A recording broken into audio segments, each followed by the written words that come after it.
Creo que eres la primera persona que me habla de blockchain en compras internacionales. Muy pocas personas en Colombia pensaban que nos iba a afectar tan directamente la guerra de Ucrania. El material más caro es el que no tienes. Entonces nos dijeron todos los pedidos quedan retenidos por 4 meses. ¿Qué onda? Yo soy Daniel y esto es Voces que Importan, un podcast en el que vamos a hablar sobre comercio exterior de la mano de esos rebeldes y visionarios que se atreven a importar en América Latina. Así usted sepa mucho o no sepa nada, bienvenido, este show es para usted. Mónica, muchísimas gracias por hacer parte de Voces que Importan. Para mí es un placer y un privilegio tenerte acá en esta mesa. Vamos a hablar súper tranquilo y la idea de este espacio es que simplifiquemos un poquito lo que es el comercio exterior. Creemos que tenemos como esa visión de es muy enredado, es muy difícil y con estas conversaciones digamos que el objetivo es hablar con las personas detrás de los que hacen el día a día y su magia y que nos expliques un poquito pues como sí, cuál es esa magia que todavía te mantiene en los negocios internacionales y qué es algo que podemos aprender. Entonces, gracias por estar acá y si nos regalas en un tweet, ¿quién es Mónica Muñoz y actualmente en qué trabajas? Claro que sí, bueno, gracias a ustedes por invitarme, por permitirme compartir un poco de mi pasión, porque es un tema que me encanta, me apasiona. Te diría que soy justamente eso, como un negociador intrépido, amante del sí, y que se rehúsa a recibir uno como respuesta. Y a raíz de todo mi trabajo, un chef amateur que le gusta probar los sabores del mundo en su cocina. Cuéntame más de eso, ¿cómo así? No, pues sabes que cada vez que viajas tienes la posibilidad como de conocer que hay culturas que comen cosas completamente diferentes a las tuyas. O sea, como que vas a Corea y ves que desayunan salmón con verduras o kimchi y que todo eso tiene como un propósito. Entonces tú dices, pero pues lo primero es que se te vuela en la cabeza porque estamos acostumbrados, o sea, o creces con cereal o creces como con huevos y esto, y ves que es algo completamente diferente. Entonces, no, me encanta probar, siempre me ha ido muy bien con todo lo que he probado, afortunadamente. Y siempre me gusta como traerme algo como para, ¿sabes? O sea, capturar especias, salsas y replicar un poquito de eso que viviste, como replicar la experiencia. Ahorita me hablabas de los viajes que hacías y que de ahí digamos que te llevabas como los sabores del mundo y te los traías. Sí. ¿Cuándo empezaste? O sea, cuando hablamos de compras internacionales, ¿inherentemente estamos hablando de viajes internacionales? ¿O van de la mano o cómo los ligas? Depende, yo creo que he sido afortunada en que he tenido como la oportunidad de enlazar las dos cosas, pero no necesariamente para empezar a hacer comercio internacional. Eso es algo que las personas tienen que quitarse como del bloqueo mental y es, no tienes que hablar inglés hoy en día, o sea, tienes que ser capaz de lanzarte al agua, saludar. Hoy en día hay 1000 herramientas y número 2, no tienes que viajar, que pues eso te va a comprometer recursos que algunas empresas, algunas personas lo hacen o a título de una empresa, otras lo hacen pues a título personal y no tienes que tomar eso pues como limitantes para ti, entonces no necesariamente. ¿Qué crees que no ha cambiado en los últimos 12 años, pues, que se mantiene en tu área? Bueno, te podría decir cuando estás trabajando en comercio internacional siempre, te voy a insistir mucho en eso, es que estás interactuando con personas. Número 2, que hay diferencias culturales. 3, que hay oportunidades, todavía hay muchas oportunidades. ¿Y qué cosas sí han cambiado? Hay más información, es más dinámico el comercio internacional. ¿Y a qué me refiero con eso? Más información, antes era muy difícil verificar una fábrica, ahora todo está interconectado. Depende pues como del sistema de información que tengas en tu empresa y demás, pero hay muchos mecanismos de blockchain que te permiten realmente verificar a tu contraparte. Y 2, que se ha cambiado mucho también, como hay mayor eficiencia logística. Hace 12 años tú te demorabas mínimo 3 o 4 meses en traer una importación de China. Hoy en día, si todo está ok, demoras 45. Entonces, si te das cuenta, es una mejora de más del 50% del tiempo. Tocaste dos temas que me llaman mucho la atención. Creo que eres la primera persona que me habla de blockchain en compras internacionales. ¿Qué tecnologías usas tú y qué conoces? Por SAP está interconectado con el MRP y con el ERP de tu contraparte. Entonces, esa es una forma de verificar. Obviamente implica que tengas recursos, ¿no? Porque la infraestructura tecnológica pues es costosa. O sea, claro. Los fees de mantenimiento de estas plataformas. O sea, pero lo que hace es que eso te permite enlazar. O sea, uno, verificar la orden, que no te despachen algo que no corresponda. 2, verificar los flujos de pagos. Ok. Y 3, pues si tiene la infraestructura también como montada, implica que, o sea, también estás tratando con una empresa un poco más seria. Me gustaría que me llevaras por el proceso de planificación de compra. Es decir, ¿por dónde arrancas tú? Bueno, lo que pasa es que acá tienes que ver, todo empieza siempre desde el área comercial, ¿no? Ok. Porque ellos siempre te van a dar los estimados de venta. Estimados de ventas, idealmente No, eso tendría que ser anual. anuales. Y con una corrección.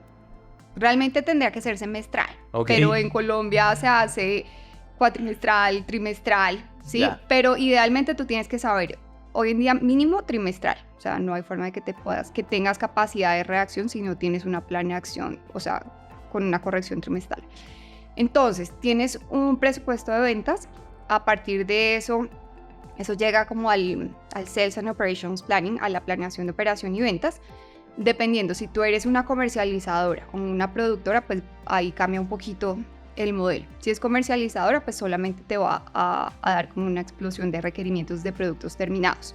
Me encantaría que me llevaras a esto, como a los, porque al final estamos hablando de modelos de negocio, ¿no? Ok, hay 2 modelos. Sí. Tú puedes tomar un producto que ya está conceptualizado. Hay empresas que se dedican solamente a como nichos de innovación. Hay muchos en Asia, bueno, en Hong Kong y demás, Yep. trading companies. Y ellos lo que hacen es desarrollar productos para ofrecerte y que seas tú el que los lanza en otros países. Entonces, ahí lo que haces es comprar los derechos del producto para ponerle tu marca. Ya. Sí, eso es OEM. Cuando tú quieres un producto desarrollado de cero, una conceptualización, por ejemplo, cuando surgieron estos cepillos alisadores de pelo, pues eso lo utiliza el mercado, te puedo decir que hace 4 años. Pero eso vino, por ejemplo, hay muchas innovaciones que surgían en ese segmento de Direct Response, porque eso surgió en ese segmento hace 10 años, por ejemplo, o las air fryers, que también entraron en el mundo pues, como si fueran lo último hace 5 años, pero en ese segmento también estaban hace aproximadamente 10 o 12 años como las primeras que se desarrollaron. Listo. Entonces, si te estoy entendiendo bien, ese modelo de conceptualización es sacar productos muy a la medida, normalmente, y esto está bien interesante y no lo sabía, pero los modelos de Direct Response son validación de productos en el mercado. Sí, De una u otra manera, sí, ¿no? un poco, exacto. Haces Ok. unos test de mercado. Y luego de eso, después del diseño, encuentras quiénes son los proveedores, o sea, les compras directamente a ellos, pero el envío no te lo hacen a tu bodega, sino directamente al consumidor. Al consumidor, no al distribuidor Al en otro país. Por eso distribuidor. te digo que son triangulaciones comerciales. Ya. Este segmento es un B2B, pues Ya, de ya, business ya, to ya, business, ya. empresa a empresa. Ese segmento de Direct Response funciona por test de mercado. O sea, lo entendiste súper bien porque efectivamente, o sea, hay personas que de hecho o son adictas o les encanta comprar este tipo de productos. Antes era solo en televisión, pero hoy en día pues es en internet, pero también, o sea, hay páginas pues como especializadas en masificar ese tipo de productos. Entonces el test de mercado es que tú puedes lanzar, o sea, haces como una producción pequeña, un comercial, el Sí. producto todavía ni siquiera puede estar funcional al 100%, pero tú lo lanzas a ver qué receptividad tiene en el mercado. Y muchas veces haces que la gente diga, no, se nos agotó porque teníamos 1000 unidades disponibles. Ya. ¿Qué hacen? Lista de espera, ¿sí? La lista de espera es la planificación y la planeación de... Ahí ya defines, ahí empiezas a estimar tu demanda potencial del producto. O muchas empresas de estas lo que hacen es o sea, bueno, tanto en este segmento como en todos, cuando tú estás empezando puede ser con un producto terminado, con una materia prima, tú siempre empiezas con un test order, ¿no? Ya. O 1000 unidades de un producto, o 1000 kilos o 1 tonelada de un determinado material. Eso sí, es raro, pero sí es muy similar. O sea, tomas como el mínimo riesgo posible, ¿no? Entonces, justamente, eso lo haces con tu producto mínimo viable, justamente Ya. también. Y es para ver cómo es la receptividad real del mercado. Tú estimaste que lo ibas a colocar en el mercado en un mes, pero resulta que lo vendiste en 3 días. Dices, no, este es el próximo... Y con eso también hace parte del presupuesto de ventas o de la planificación de ventas, o esto es simplemente testing de producto antes de que yo lance mercado. Estos son diferentes Ya. porque sí son diferentes. Cuando tú tienes un nuevo producto o un nuevo material que estás utilizando, siempre vas a tener que darle un lapso de mercado, ¿no? Entonces, siempre va a ser mínimo 6 meses. Pero el punto es que cuando es un producto nuevo, pues tú primero vas a estar en fase de pruebas. Una cosa es como te sale a nivel laboratorio Sí. y otra cosa es cuando ya lo escalas a la planta, por ejemplo, y no te salió bien. Entonces, si no te ha salido bien 100% de la prueba, por ejemplo, puede ser que esa materia prima tú no la has podido movilizar o ese producto no lo has podido movilizar porque todavía no estás al 100% y no eres, o sea, si lo sacas al mercado el problema puede ser mayor porque vas a perder clientes, vas a tener que pagar reclamaciones, Sí. pagar la logística inversa de recoger todo esto y demás, y posiblemente pagar como compensaciones porque alguien te dice, no, usted me hizo una promesa de valor que no está cumpliendo. Entonces, por eso siempre te das como un gap de 6 meses para poder Cuando testear estás validando un nuevo producto o nuevo material. ¿Compras está en toda la cadena? ¿Tiene que estar vinculado con todos los Sí. stakeholders? Sí, Compras está vinculado con todos los stakeholders. ¿Cómo haces para manejar la comunicación entre equipos? No es sencillo, te voy a decir, no es sencillo, pero es importante.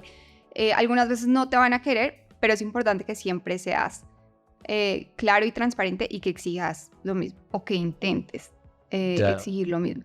¿Por qué? Porque, por ejemplo, tú puedes estar corriendo por traer un embarque de Sudáfrica y realmente no se va a ejecutar el presupuesto comercial y ellos efectivamente ya saben, o sea, no lo voy a vender.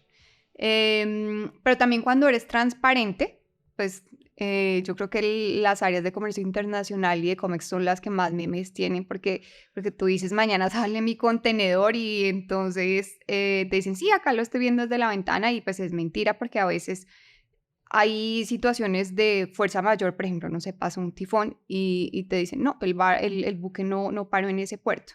O el capitán decidió no parar en Buenaventura y siguió hasta Callao, por ejemplo, o siguió decir hasta Navegantes. Yo creo que absolutamente a todos nos ha pasado, entonces tú tienes que actuar sobre lo que tú puedes potencialmente controlar y entender que hay variables que no vas a poder controlar.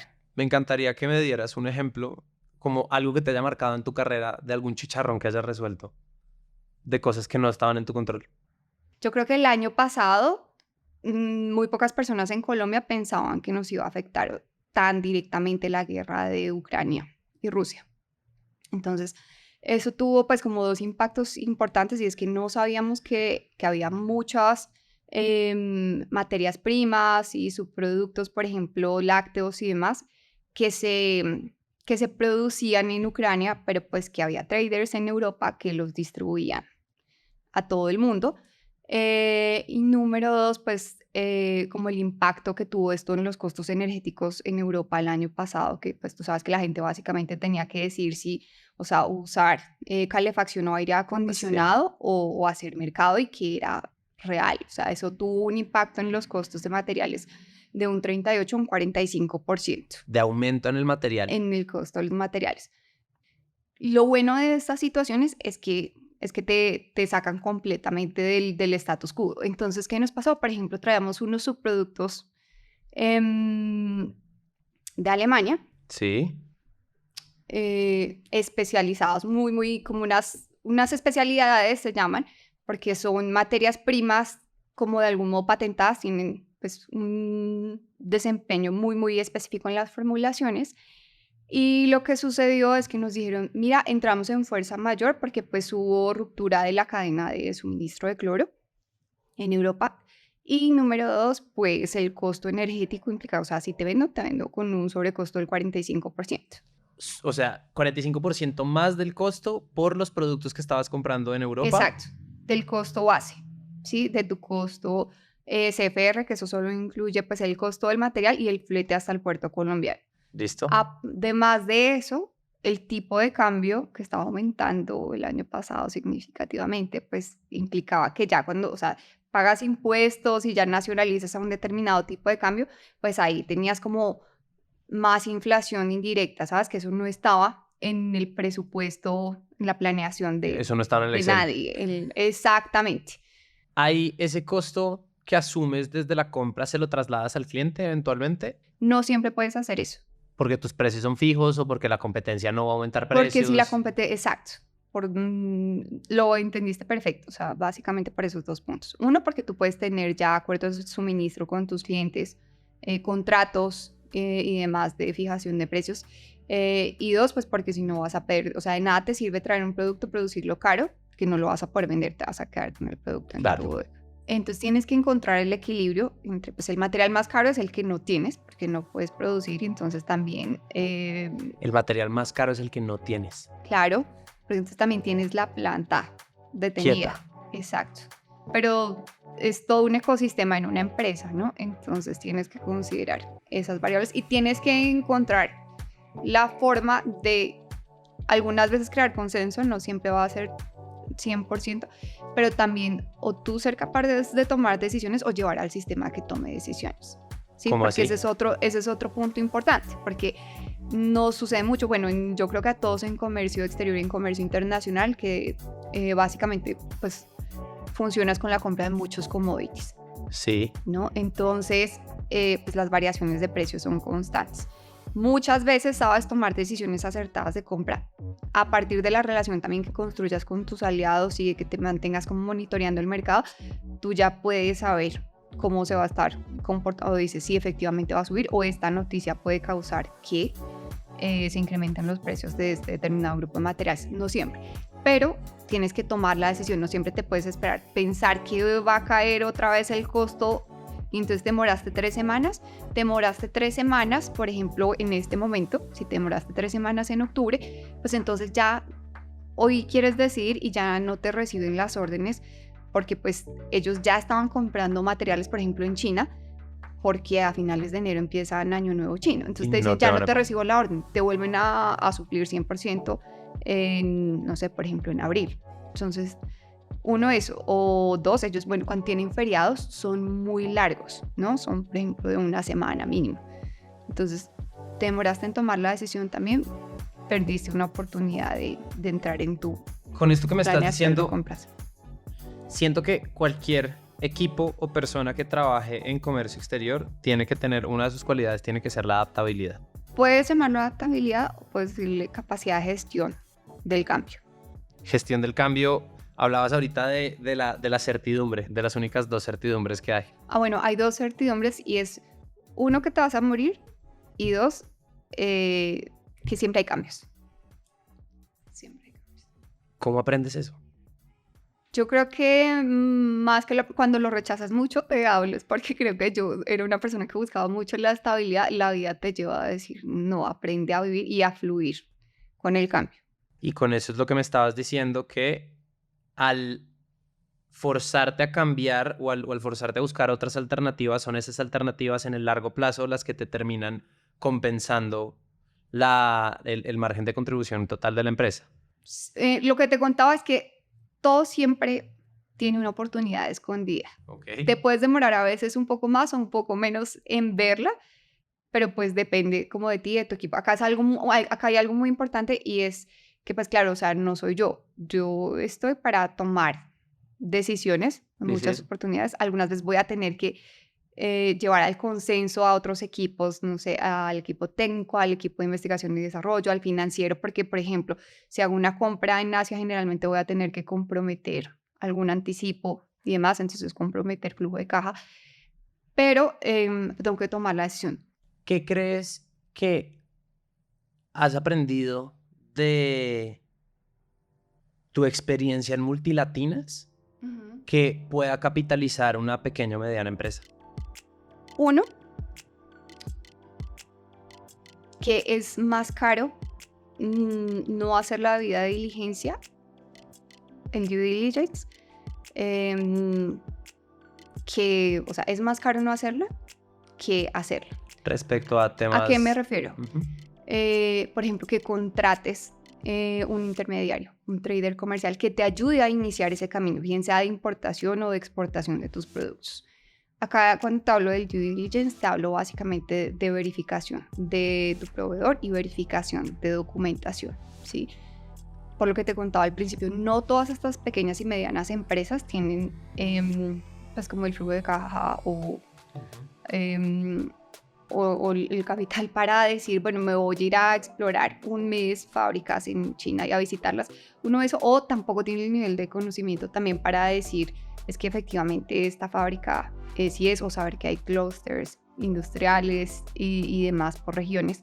Entonces, contratar a una de estas empresas te puede facilitar mucho la labor. Pero número 2, hacer el due diligence sobre todo, en primer lugar.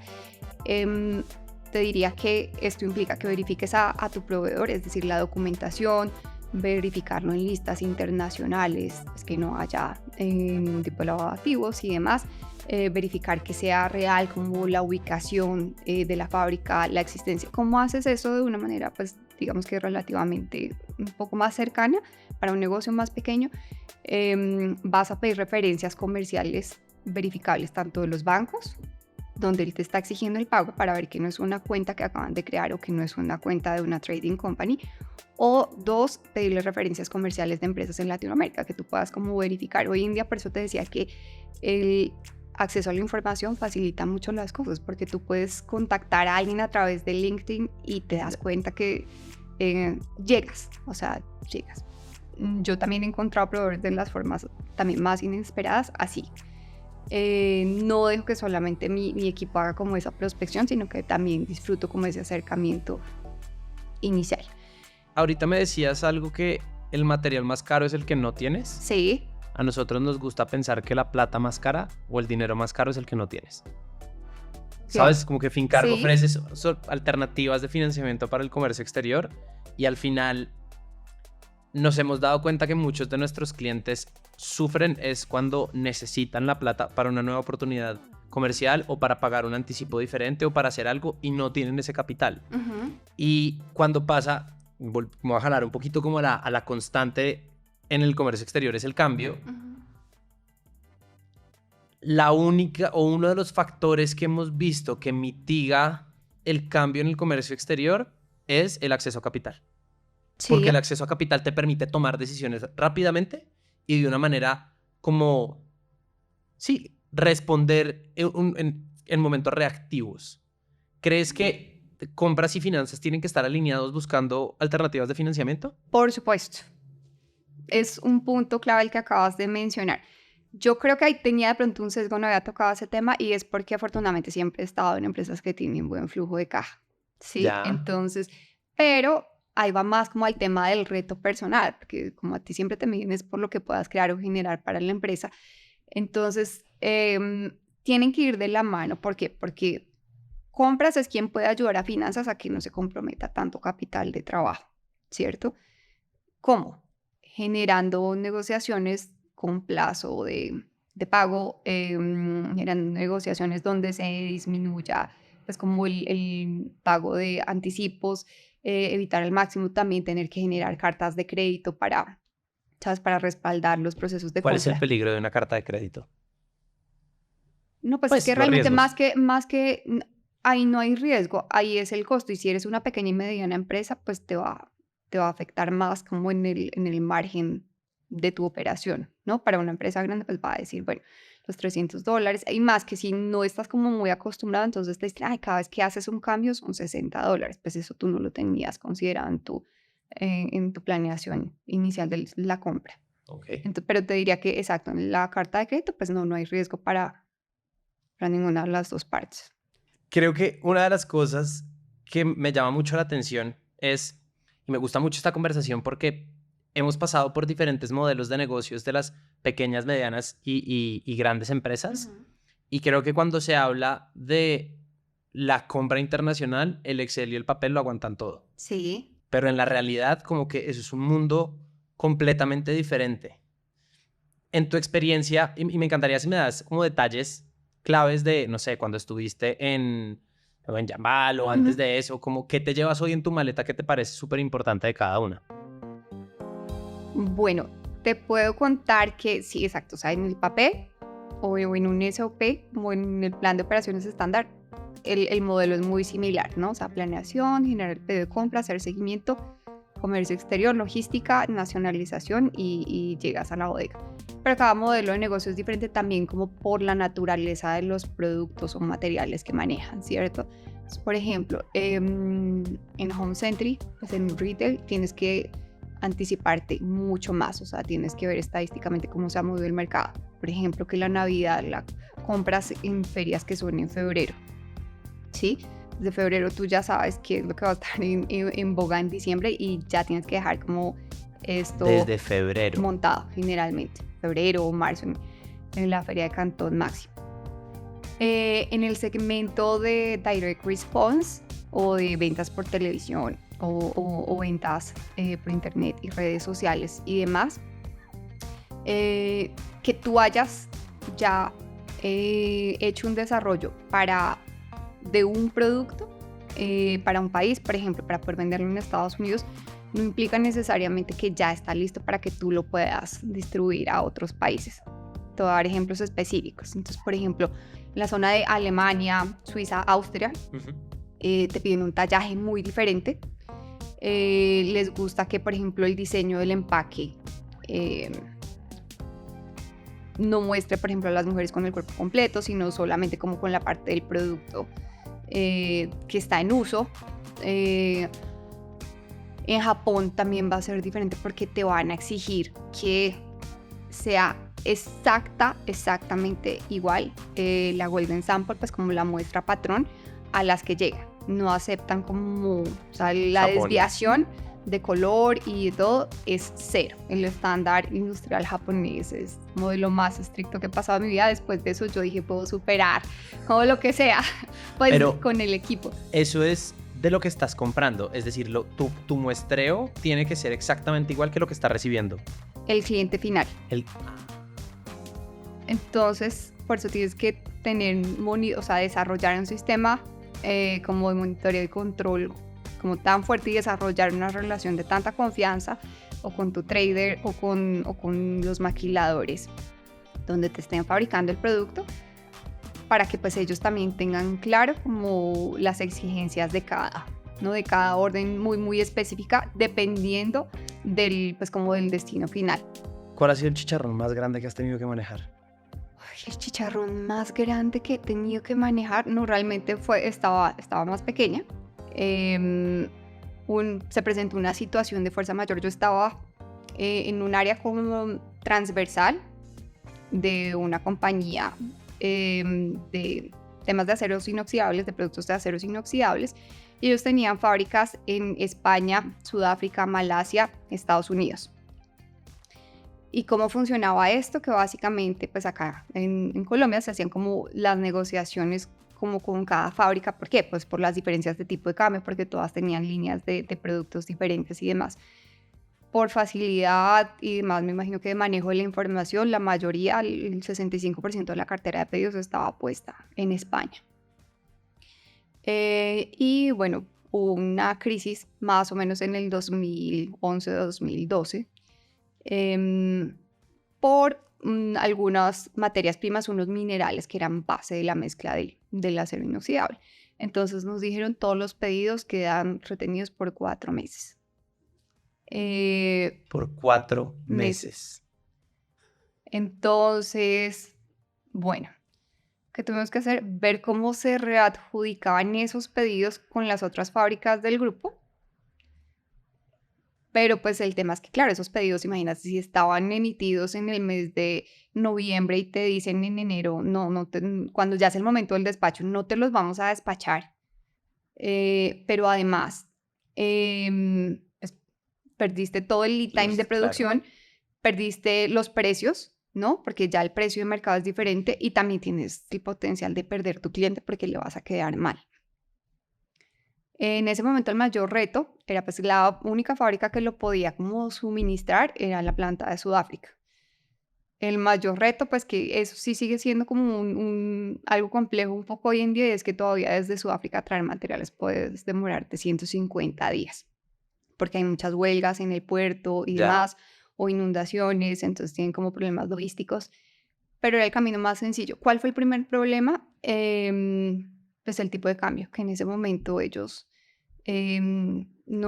casi todas las ventas pues se las pagaban en la moneda local y ellos tenían que ver cómo hacían la operación. pero era la única fábrica que tenía la capacidad de atender esos pedidos, o sea, como de asumirlos. Y además, por el tipo de cambio, nos resultaba un poco más favorable tener que pagarles a ellos en dólares que pagarlos en euros. Lo bonito de todo este ejercicio, y mil gracias por compartir tanto conocimiento, porque creo que los retos que has tenido que enfrentar han sido de volúmenes, tanto de dinero como de productos muy grandes. Y me encantaría saber qué sabes hoy que te hubiera gustado saber cuando empezaste. Bueno, uno, que todo tiene solución. Como tú lo decías, pues el papel lo aguanta todo cuando te lo explican en la universidad.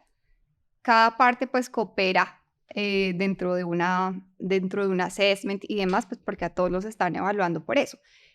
Pero lo segundo es, uno, que todo tiene solución, tú tienes que ver cómo encuentras la solución. Y dos, que lo más importante es cómo construyes esa confianza a largo plazo, porque al final pues te debes tanto a tus clientes internos, a tus partes interesadas, como a tus diferentes tipos de proveedores, ¿no? O sea, cuando te enfrentas como a una crisis o a una contingencia, al final quienes te van a ayudar a salir de ahí, pues son tu proveedor, tu agente de aduanas, tu agente de carga internacional, que lo pones a hacer 1000 cosas exactamente, maromas. Buenísimo. Mónica, yo quiero agradecerte un montón por el espacio, por el tiempo y por darnos la oportunidad de aprender desde tu visión, que creo que es bastante transversal en lo que debería pasar en una organización. Para nosotros en Voces que Importan es un placer y en Fincargo es un privilegio contar con gente como tú. No sé si nos quieras dar algo donde te pueden seguir los que nos están escuchando en redes sociales o si tienes algo. Bueno, no, me pueden encontrar en LinkedIn como Mónica Muñoz. Okay. Y en Instagram, aunque no posteo mucho, pero como Mónica Marcelaster. Y pues lo que quieran o lo que los pueda ayudar, me pueden consultar. Listo. ¿Cierto? No hay... A todas las personas que nos están escuchando, espero que se hayan gozado este episodio tanto como yo.